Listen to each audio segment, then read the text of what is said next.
So we're going to make a start on part 2 of the webinar. And just to remind those of you that have just joined, or sorry, to remind those of you that were here from the start, or those of you that have just joined, the format for this hour is going to be 3 approximately 15-minute presentations from our 3 speakers. I'll introduce each of them individually at the start of their presentations. And then we're going to have 10 to 15 minutes of Q&A at the end of this hour. And that's the point of the Menti Q&A, for you to put your questions in to any one of the speakers, or maybe you want to address the question to all 3 speakers, and then we'll see which ones are most popular at the end of after Colin has spoken. Okay, let's get going then with presentation from George Chanarin, who is works for Cumulus Consultants and was the lead author for the Woodland and Trees in the Farm Landscape report for the Soil Association, that is now available on our website. But George, I'll let you take everyone through your slides. Thank you. Brilliant. Thanks, Clive. And I hope everybody had a good hour, good discussion before this. I wasn't able to attend, so anything that I'm going over that's already been covered, apologies if there's small repetitions in here, but hopefully what we're doing here is covering a bit more of the kind of wider look at agroforestry and some of the wider benefits that it can provide, as well as carbon and the associated codes that you were just talking about.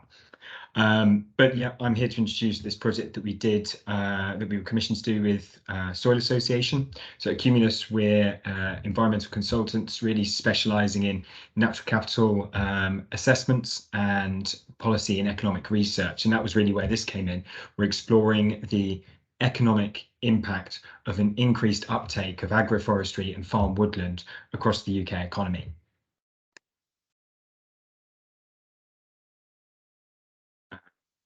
Trying to change my slide. There we go. So the structure of the presentation today, I'm going to introduce the project, then I'm going to explain the types of agroforestry and farm woodland that we modelled, and then give a brief introduction to the model and how that works and how you can get access to it, some of the key findings, and then highlight the key insights from several perspectives, and then tie that together with some conclusions, which hopefully set the groundwork for the discussion that we'll have after our presentations. So the aim of the project was to review the economic impact of a shift towards increased planting of sustainable agroforestry and farm woodland in the UK, and to explore how markets and support schemes are offering particular opportunities and barriers to that increased planting on farms. What we noticed when we set out with this project and began doing the literature review and developing the case studies was that the types of agroforestry and farm woodland are actually quite poorly defined, and understanding them is quite vague within research, but also within policy and within discussions around this. So the first step to modelling the economic impact was to clearly define the types of agroforestry, particularly that we're talking about. So I'll give a brief overview here. First, commonly understood is farm woodland, talking about 20% canopy cover there, predominantly broadleaf, coniferous or mixed. Then we're looking at silvo arable systems. The primary example here is alley cropping, which is only planted on a small amount of area of the UK, but it's alleys of arable crops wide enough to allow agricultural machines to cultivate those strips, and then small lines of trees, either for amenity or productivity purposes, cutting through the field. And then 2 common examples of linear features. We've got shelter belts, which are planted along the sides of fields to provide shade and shelter to livestock and crops, and then hedgerows, as we all understand them. And then moving on to some silvopastoral systems. We define these as grazed woodlands, so that's grazing of livestock within the definition of woodlands, which we've explained as the 20% canopy cover. Then grazing with sparse trees, so that's below that cutoff that would define them as woodlands, and we're talking here about parkland systems or wood pasture with livestock grazing amongst those trees, often with veteran trees within those fields. And then the final example is grazed high-value trees, which we describe as tree systems that are grown for their enterprise value, their productivity value, whether that's orchards or timber production, and then with livestock grazed within those woodlands, those tree systems. So defining these types of agroforestry was really important for us then to be able to work out the costs and the benefits that were associated with implementing those on the different farm types within the UK. And that's where we come into the modelling. And I'm only going to give a very light touch introduction to this, but the model is available upon request online. The main output were bar charts that you see, such as this, and really what we're doing here is generating a comparison of the net income of all agriculture in the UK when a percentage of agriculture is dedicated to different types of agroforestry or farm woodland. So here we're seeing a decline in the overall net income when we integrate more agroforestry. That's not to be unexpected because of the cost that comes with planting these agroforestry systems, but we do see systems such as shelter belts actually almost reaching kind of income parity with the baseline, with current agricultural performance. And that's because those systems also provide performance benefits to agricultural systems. So that was the comparison of the baseline economic performance. And then what we give you the capability to do with the model is to look at how different forms of support can improve the economic performance of those forms of agroforestry. So you can vary the agri-environment payments that are provided to agroforestry and farm woodland, the carbon payments, and some of the performance variables. Won't go into the details, but it gives you some opportunity to explore and customize these scenarios.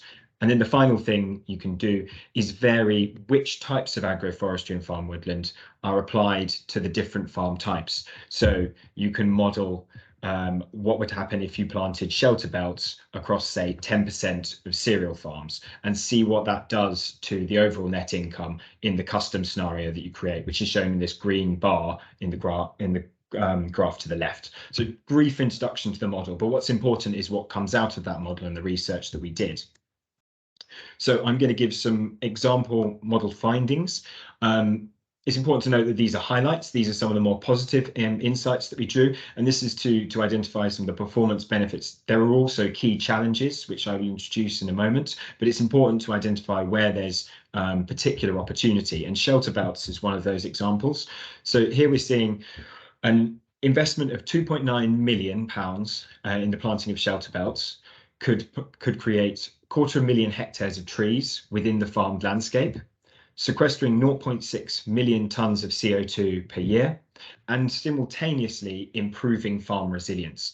And the reason this can be achieved with quite low cost is because the shelter belts can also enhance that farm performance. So we're seeing win-wins when we are increasing the planting of shelter belts within farms. Similar findings from the model with silvopastoral planting. We're seeing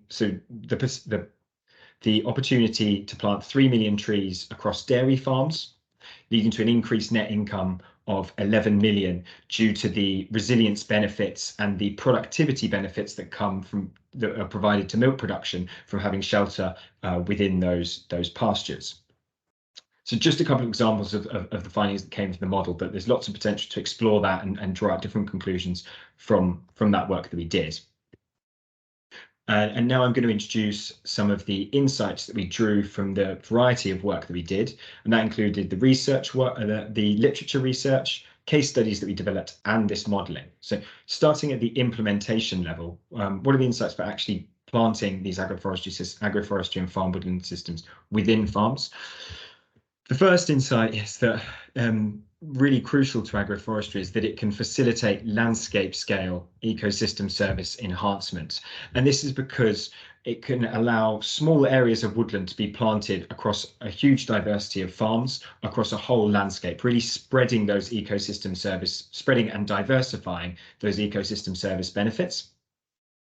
Second, strategic planting can really enhance farm performance. And this is about being selective about which types of agroforestry are most suited to which systems. The example given previously is silver pastoral or shelter belts planted on dairy farms to increase milk production.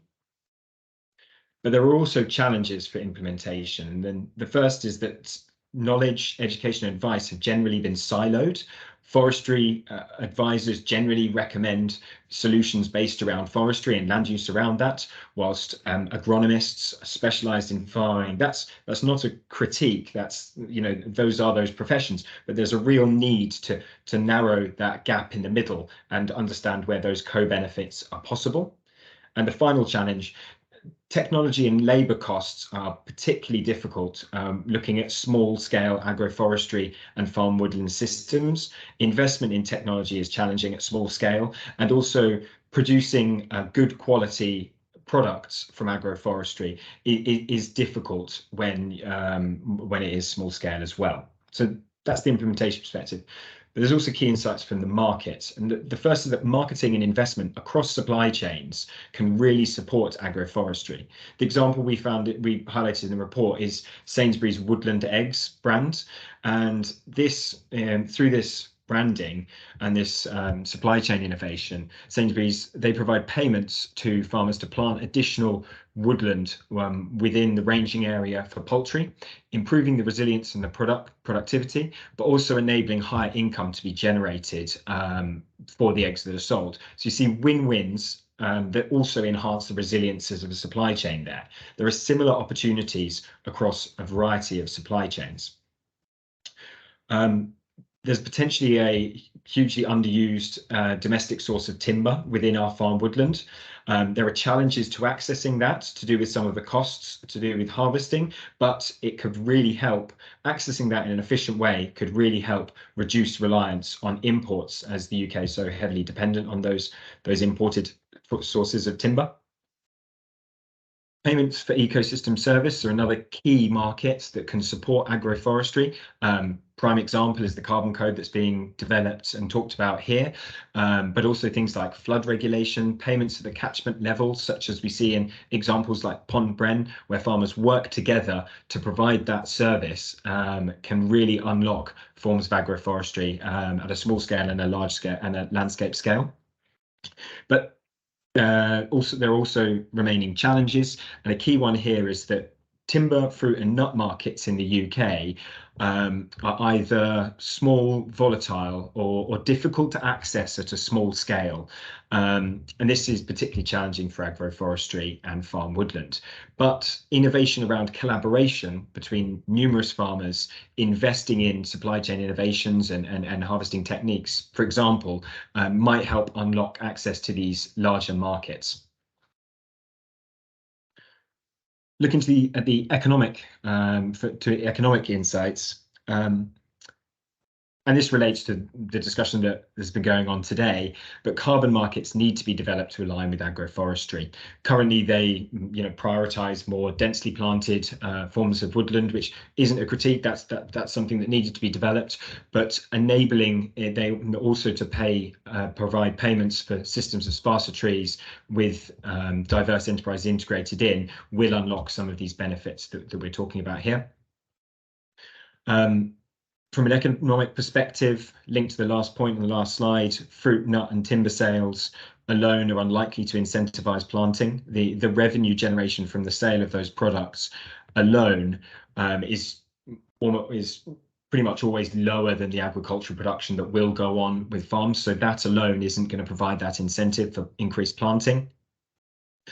So we're seeing limits to the single benefits of these options, and this comes to the final conclusion here. It's really blending the farm resilience benefits, the welfare benefits, with those natural capital and ecosystem payments that really can increase the viability of agroforestry and the ability for it to blend those benefits across the farming sector. And then final insights around policy. Historically and still currently, farm woodland receives the most public support, and other forms of sparser trees have been neglected. Set to change, hopefully. agroforestry types need clear policy definition and support. This relates to how to agricultural policy in the past, indirectly and directly disincentivizing planting of trees on farms. The common agricultural policy is a common example of that, and that really has led to a level of distrust in agroforestry and tree planting across the agricultural sector. So clarity from policy could really help increase and regain that trust in planting on farms and within fields. And in relation to that, we need consistency across the devolved nations and across government departments in how these things are defined and how the management and support is defined, if possible, to create that shared understanding of what these land uses can do and can provide.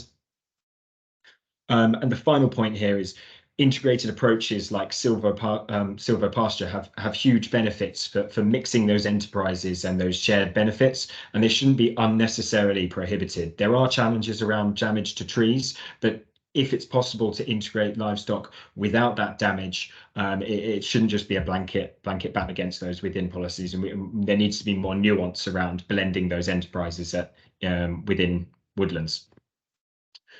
So to wrap up those points with some final conclusions, integrating trees into UK farms will enhance farm resilience through those performance benefits and ecosystem services, potentially at the landscape level.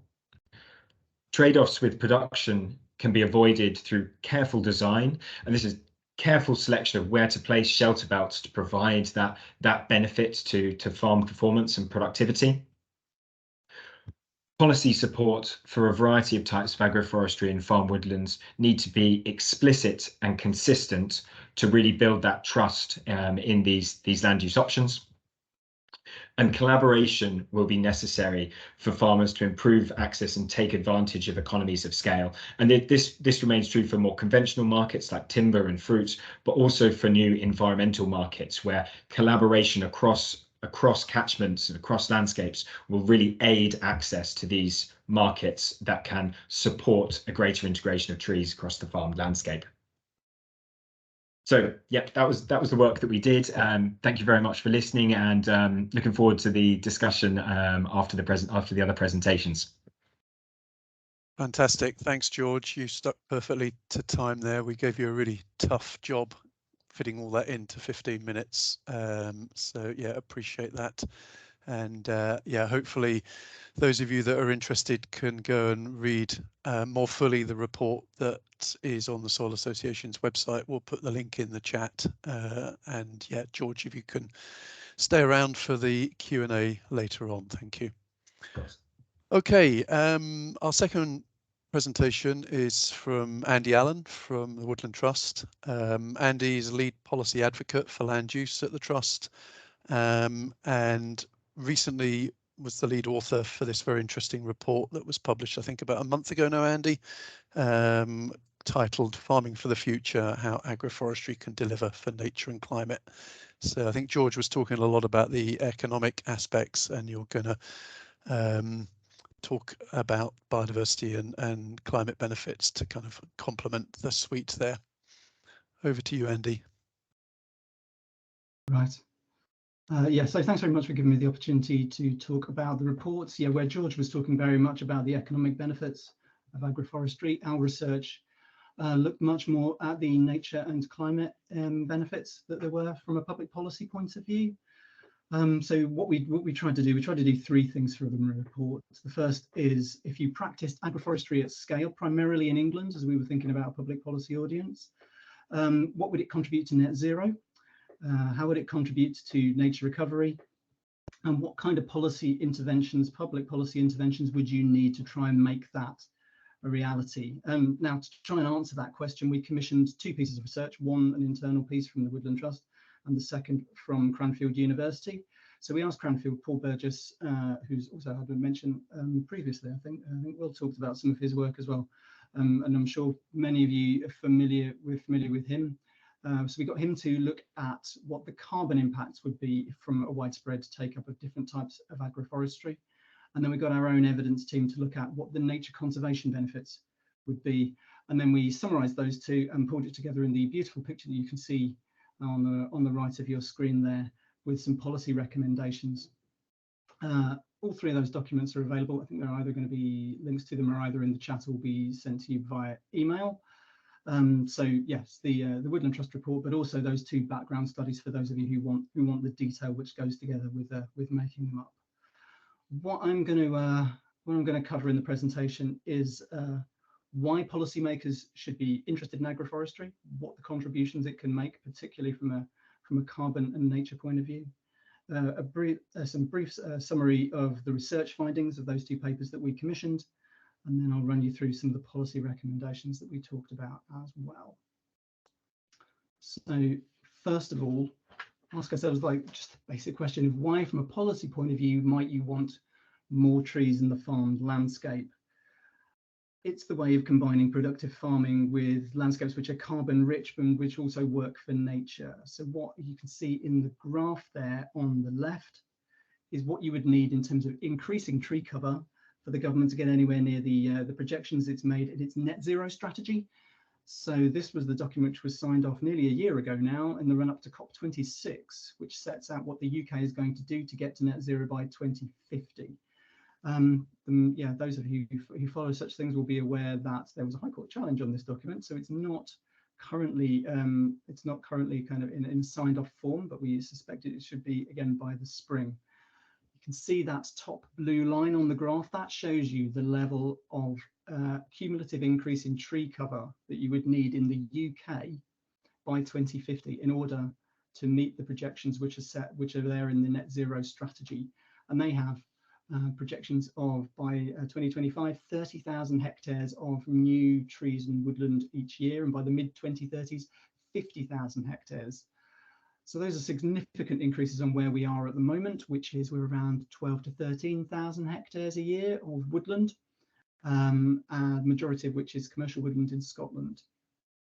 Also, in terms of the government's drivers for these kind of things, is the Environment Act in England, which in its draft form, again, this hasn't been signed off. I hoped it would be by the time I did this presentation, but it doesn't. That has a target in it for increasing tree canopy cover, as distinct from woodland in England, from its current level, which is about 14.5%, to 17.5%. So that's 420,000 hectares of new trees in a relatively short period of time. So there's a big government driver here in terms of what they want to do in terms of trees' contribution to achieving net zero in nature recovery. They've set big targets for achieving this.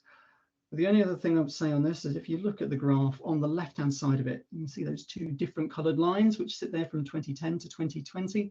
Those show you the kind of the projection that we're on at the moment. So we're a long way short of hitting the kind of targets that the government has set for itself. Agroforestry is a really key tool to increasing that. We've chucked lots of money at this in England through the Nature for Climate Fund, lots of really good projects which have come forward. But the kind of increase in forestry creation in England, which they were expecting perhaps as a result, hasn't happened so much, or not yet at least. There's a second point here, which is around nature. And you can see the quote here that I've got there at the bottom right. Although woodland cover has been gradually increasing in England over the last century or so, the amount of woodland, the amount of wildlife directly connected with it has been falling. One of the main reasons for that is the loss of trees outside woods, or trees as most people call them, and that includes lots of ancient trees. Woodland Trust has done some work in what we call the Eastern Claylands, which is an area of Essex and Suffolk. And we looked at maps there from the 1850s to identify trees outside woods, mature trees outside woods, and then compared that with satellite data of what we have now. And from the 36,000 hectares of land that we looked at, we reckon that from the 1850s, we've lost just from those areas about 600,000 trees outside woods. So it's about 17 trees a hectare. So purely in terms of thinking of those as a habitat, that's an awful lot of habitat that we've lost from the farmed environment. Okay. This slide begins to look at what the outcomes of the work which Cranfield did in getting trees and their contribution to getting to net zero. So we asked Cranfield to look at how much agroforestry you would need to get the land use sector specifically to net zero by 2050. From current emissions from land use, they started from current emissions there. So they look at arable land, around 2 tons of carbon equivalent per hectare per year, and grassland with livestock, around 4 tons of carbon equivalent per hectare per year. They then looked at various methodologies across, which actually George has already talked about in terms of different types of agroforestry which we could include. And then they drew their findings and their recommendations here. So this is assuming that no other steps are taken to reduce emissions from the land use sector. And you would imagine in an ideal universe there would be significant steps which would be taken. But this assumes that there aren't. And in order to get land use for arable land, as you can see here, to net zero by 2050, you would need to convert around 20% to be planted with a variety of agroforestry systems over the next 30 years, and that's around 32,000 hectares a year, bearing in mind what we were saying earlier about forestry expansion, even with significant public investment, only around 13,000 over the UK. Similar story if you look at agroforestry on grassland. So if you'd need to convert around 30% of pasture with silvopasture systems to get grassland systems to net zero by 2050, and that's about 84,000 hectares a year. From this system, you are looking at a drop in productivity of about 16% from the loss of land which would be available for animals over that, which Cranfield reckon is about in line with changes to dietary habits that we're seeing at the moment. It's worth saying that for the arable systems, really depends very, very much on what kind of systems you use. So if you use productive agroforestry system, then you can see increases in productivity from those sites. Okay, in terms of agroforestry in nature, so we did a review of all the published research on agroforestry in nature, which is relevant to the UK. We published this separately on the British Ecological Resources website, which is run by the British Ecological Society. So just going to touch on the headline findings here. That there's a general lack of research on temperate agroforestry compared within the tropics. That many of the benefits that you do find from the research are kind of intuitive and common sense. They're what you would expect to happen. So some examples there, that agroforestry systems improve biodiversity compared with conventional agriculture, that you begin to see some passive benefits from pollination and pest control, as well as some things like pollution abatement and water management improvements, and that you get some impacts of agroforestry which are likely to be greatest at the landscape scale rather than localized, as you would imagine, in terms of habitat creation, and that yes, intensive arable settings tend to provide, from the evidence that there is out there, the largest benefits to biodiversity, particularly in the shorter term, which again makes perfect sense if you think about it. There are obviously some gaps in the information which is out there, and it looks like the literature which is available is skewed towards the interests of those who've commissioned it. So birds and invertebrates, hedgerows, coppice, that kind of thing, are covered in greater detail. Now there are kind of 3 areas of action which we've looked at for promoting an increasing uptake of agroforestry. So these are very much the public policy side of things rather than the finance side of things, which Sarah talked about. So if ELM has comes forward with 3 elements, the one that looks at which is available for all farmers, as George has said, there needs to be clear standards for what different types of agroforestry are, which enables better targeted support for them. So assessing what kind of tree assets that you've got on site already, so you manage them better and target your expansion well. And backed up with access to high quality advice, training and guidance, which tends to be very siloed at the moment. In that middle tier, which looks like kind of an expanded version of countryside stewardship in all likelihood, that needs to be targeted at implementing local nature recovery strategies, so you get the biggest bang for your buck for nature from those, and mapping the location onto existing farm trees. And there are opportunities for habitat connectivity and buffering existing woodland sites, particularly ancient woodland if you're the Woodland Trust, obviously. And then finally, from a landscape scale point of view. There's lots happening, and there's opportunities in all landscapes. So there's lots happening in the uplands already. We would really like to see some landscape schemes come forward in more intensively farmed landscapes, which obviously the challenge there is going to be about how you integrate different land uses, so productive farming with more space for nature and for trees. But yeah, so we want to see this taken forward, not just in the kind of more space for nature in the upland, on upland farms. The second action that we've are after is, I've mentioned, I've linked it to the net zero strategy and the way that that's being reviewed at the moment. It doesn't have to be, it could be the proposals for a land use framework. Basically, we're looking for a vehicle by which government could set out its ambition for agroforestry. It's mentioned quite a lot in various government policies, but in terms of targets, how much they would like to bring it forward by, those haven't been set. The ones that we, the Woodland Trust, have put forward there are in the bottom half of that. That's the slide there on the left. This is drawing from what we've seen from Cranfield, but they're our findings, our interpretation of not Cranfield's, because they answer a slightly different question than one we put to Cranfield. So we would look for converting 10% of arable land to silvo arable systems, 11% to hedge and shelter belt, and silvo pastoral systems on 30% of England's grassland. And that, with some other changes to emissions from the land use sector, would get land use, so LULUCF and agriculture, to net zero by 2050. We think that's the most efficient way of doing that.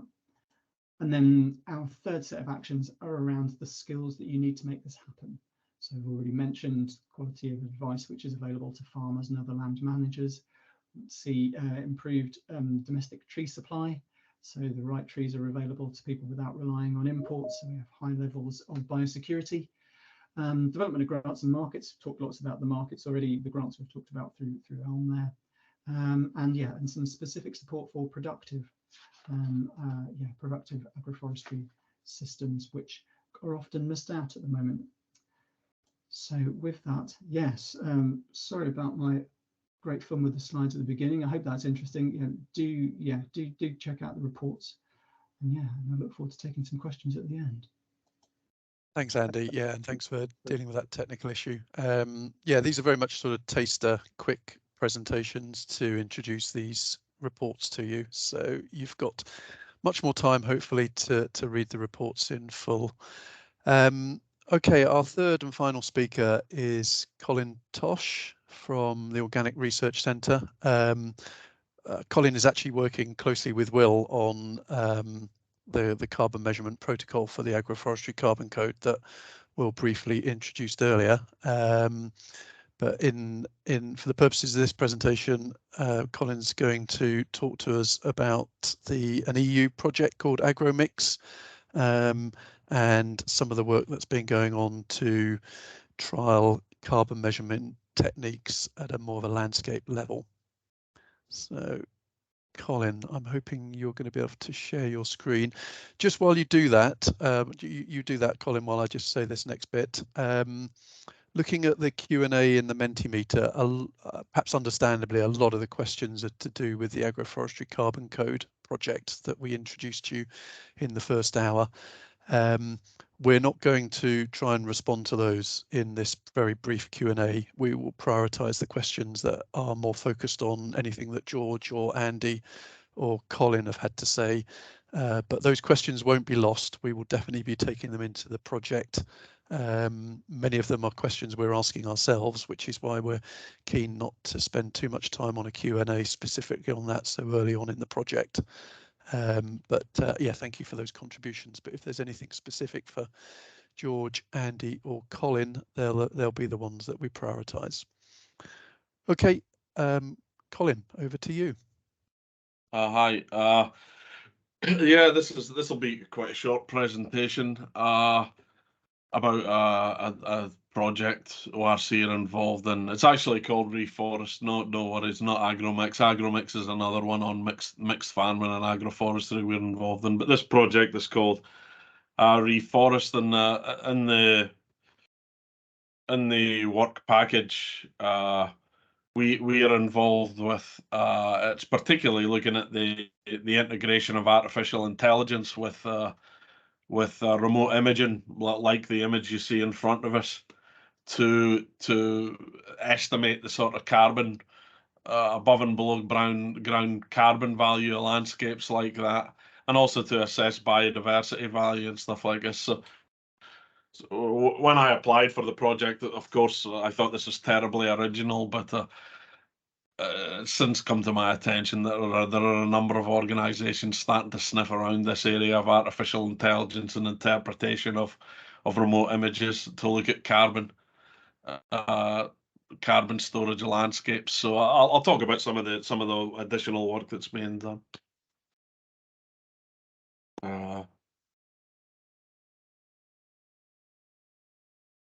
Yeah, so it's called Reforest. It's a 4-year project that started this year. Please have a look at the website. It's only just started the project, so it hasn't been a huge amount done, but you can go there to look at what will be done. It's particularly focused on monitoring and decision support in agroforestry across the EU. So there's a guy called Luke Idling who's leading a work package looking at sort of simple decision-making tools that can be given to farmers. And all this electronic stuff that's being developed will be trialed in a living lab context. So there'll be a number of living labs across Europe. And actually, it's not an advert by any means, but if you're interested in being in the UK Living Lab, the sort of group of farmers and other stakeholders from the farming community and the supply chain that could work together to maybe come up with solutions to problems you have within this project, then please contact me. So Work Package 4 aims to parameterize the link between remote observation data and ground-based description of carbon sequestration and habitat diversity. So we have a gigantic amount of spreadsheets and old bits of paper lying about labs, saying how many animals and plants there are in particular landscapes. And we also have huge databases of Google databases of Google Earth databases of landscapes. So we need something to link these two together and allow a system that will allow prediction of what the carbon value and habitat value of an uncharacterized landscape that hasn't had the surveys done on it would look like.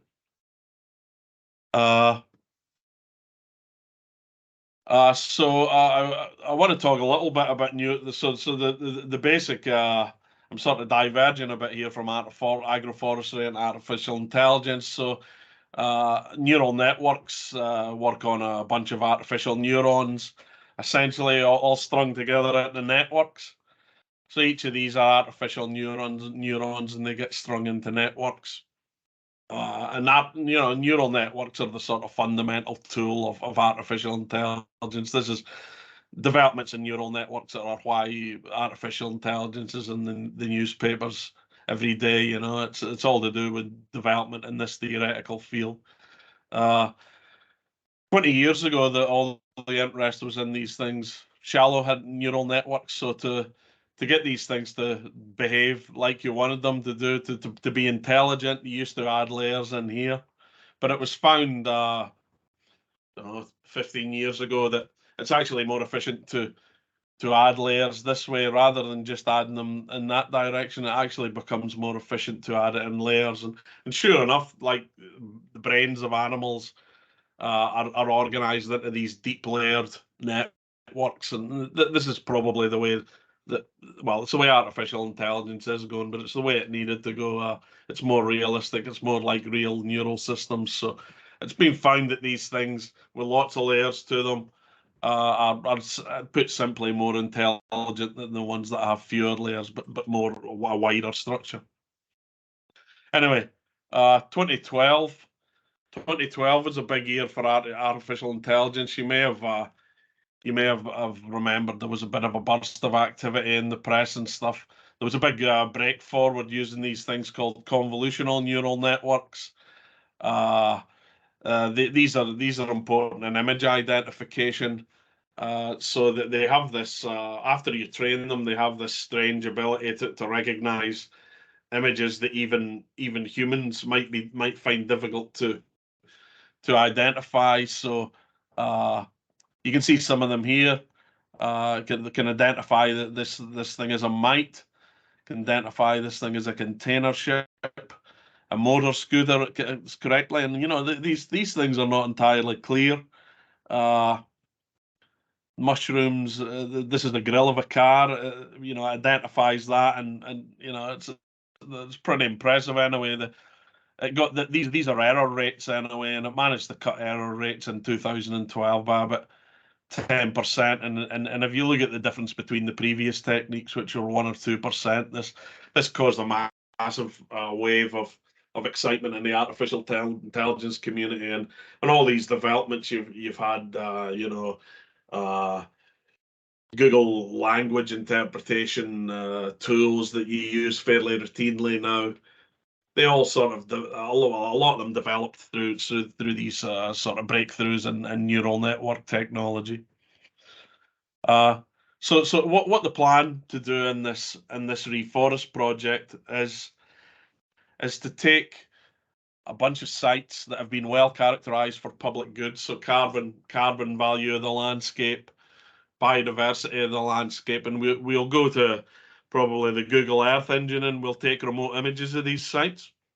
They'll be fed into a deep neural network, and this neural network will be trained to output the correct value of public goods for each site. So the network will be trained to say, this is a site with X amount of biodiversity and Y amount of carbon in it. This is known through, you know, in the field quantification. This is another site that'll be fed in and trained. This gives you different values for public goods. So hundreds, thousands of these images and associated data sets will be fed through this neural network, and the neural network will be trained to recognize the amount of public goods that are in each of those landscapes through the image.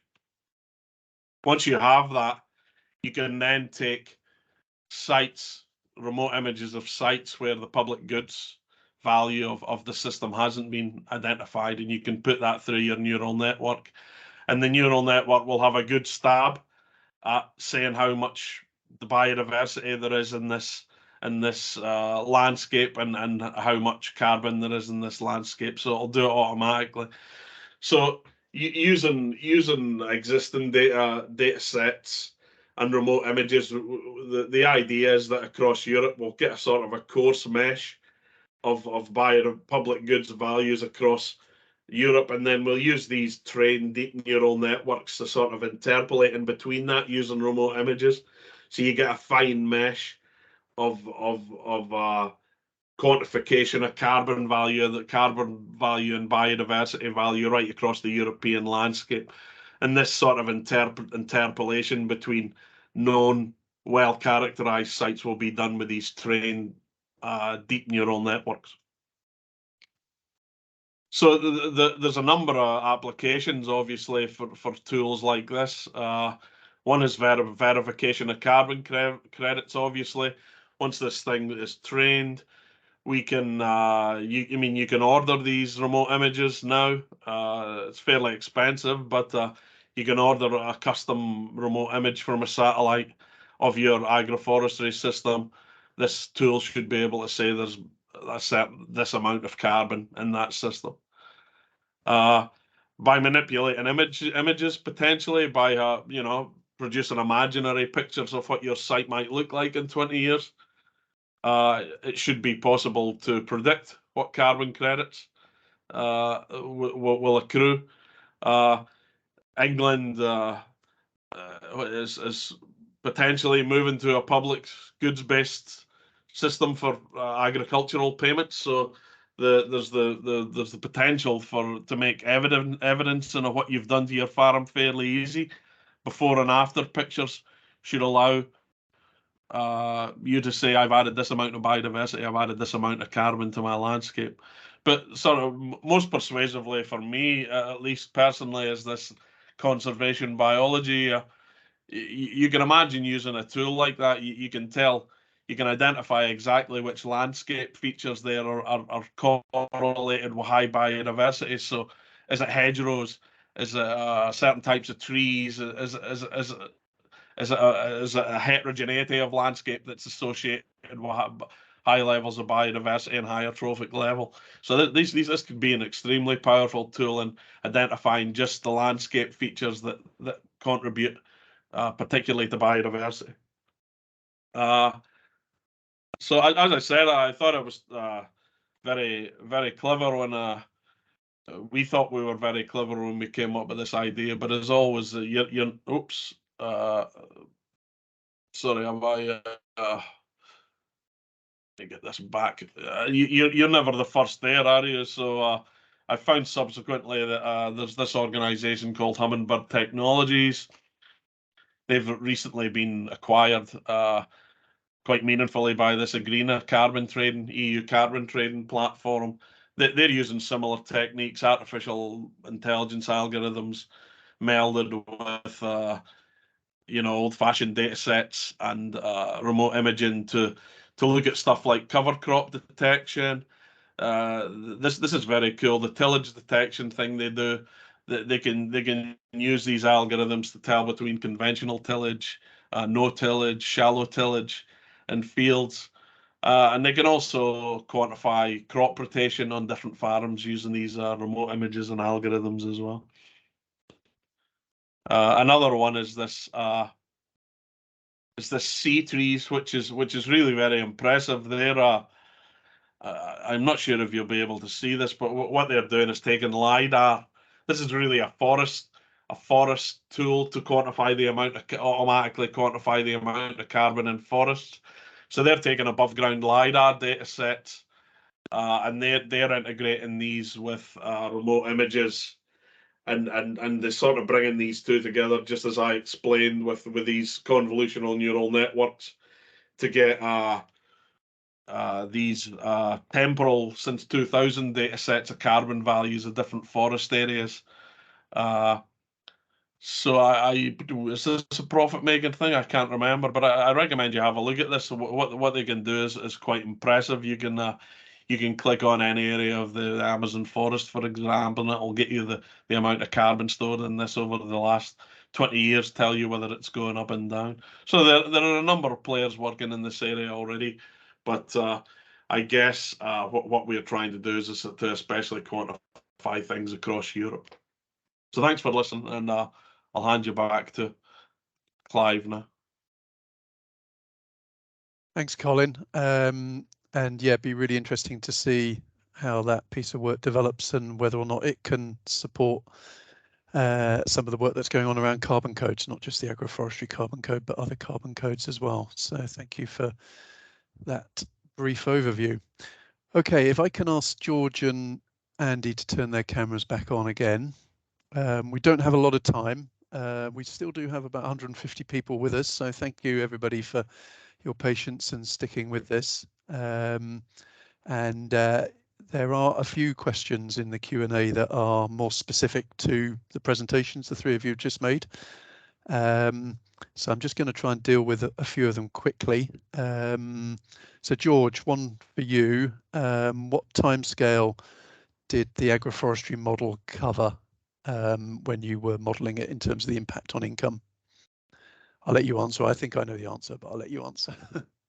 Yeah. So we weren't actually looking at the kind of, we were looking at a snapshot in time. So looking at an established system and looking at the impact at that point, rather than modelling the actual transition and growth of the agroforestry. And I mean, that is an oversight of the model, and that is a limitation of it, obviously. What we're trying to show is what performance benefits and what impacts can be gained at that peak point in time. The modelling through transition is definitely necessary, but just within the scope of the project, it was just too much complexity to model. But yeah, it's a good thing to think about. But I think that's a good link to be able to say something that we've said several times about that model, which is the reason we've made it available as kind of an open source So any one of you can go on to the Soil Association's website, do just a very brief registration form, get access to that model. We're very keen for it to be used and develop further for scenarios to be run through it, and for even quite significant enhancements like the one that George has just outlined that we weren't able to do within the current project. Okay. There are a few that I might take in a moment, but I'm just going to make sure that I deal with the ones that I think are specifically to do with what you've all been introducing. So Andy, I don't know whether you can see this one yourself in the Q&A, but it says, when modelling the 20% change of arable to agroforestry to get arable to net zero, does this include any measurements on soil or excluded like in the code? Thanks. No, it does. It does include soil. So I'm going to try to pull the slide up again because the world will end if I do. Yeah, you can see from the model on the graph, it shows that initially the carbon dips down below its existing level, and that's as you include trees into the grassland system. You lose some carbon because it dries out the soil, and then it picks up afterwards. So yeah, it is included in Cranfield's modelling.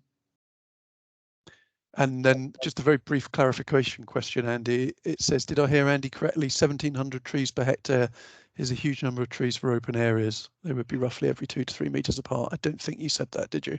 I hope I didn't say that. If I did, I was wrong. I meant 17.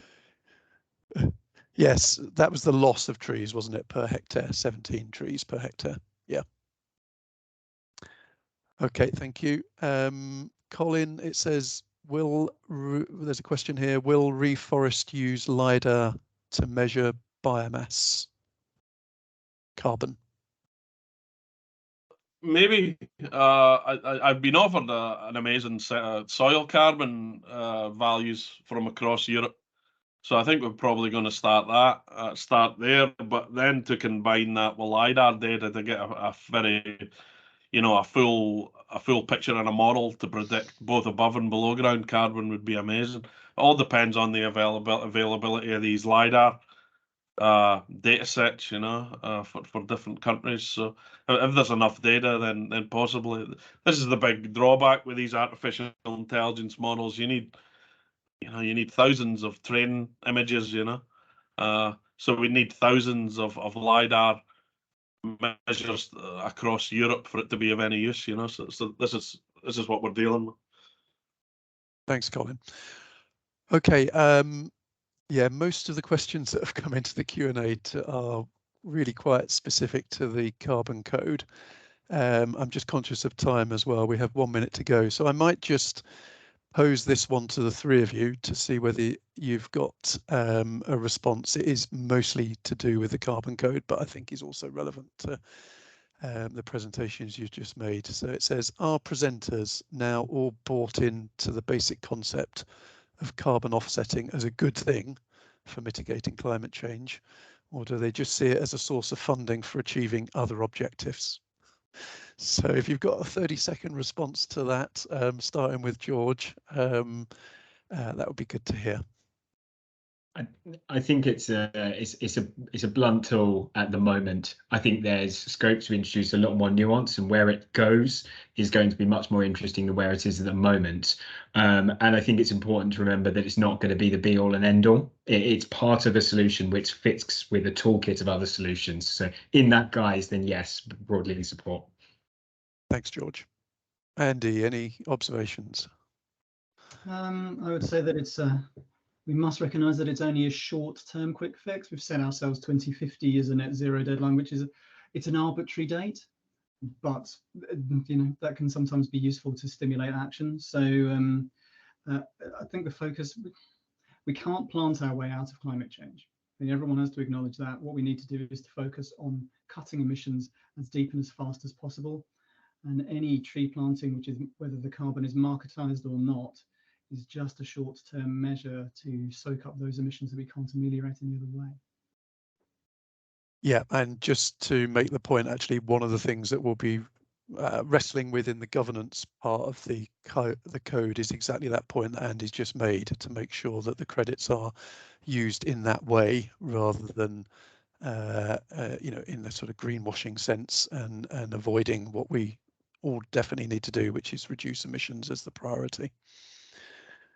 Thanks, Andy. Colin, do you have anything to add to that one? I mean, I'm kind of, I actually missed the question, but I'm guessing what it was.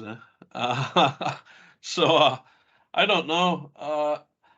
I think at the least it's going to spin off a lot of useful work, you know, useful work that could have applications in other areas. At the very least, it may be a partial solution to aspects of the climate crisis. I don't know, but you know, all scientific work spins off other bits of work that feed into other areas. So at the very least, I think it could have applications in that area.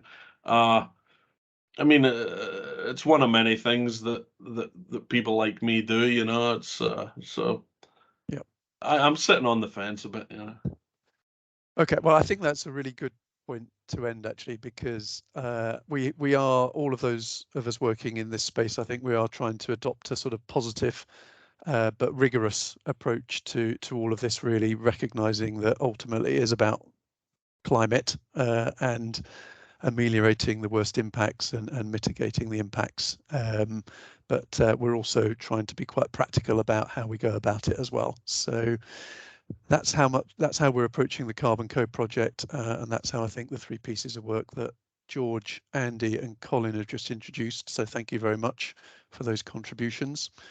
I'm going to draw the webinar now to a close by final thank you to all of you for participating. Yeah, we had more than 200 people at the peak. I think quite a few people are dropping off now, understandably, since we are past time. But thanks so much for your attention, and very much watch this space. We will be putting out more information over the coming months. So thank you. Bye, everybody. Bye.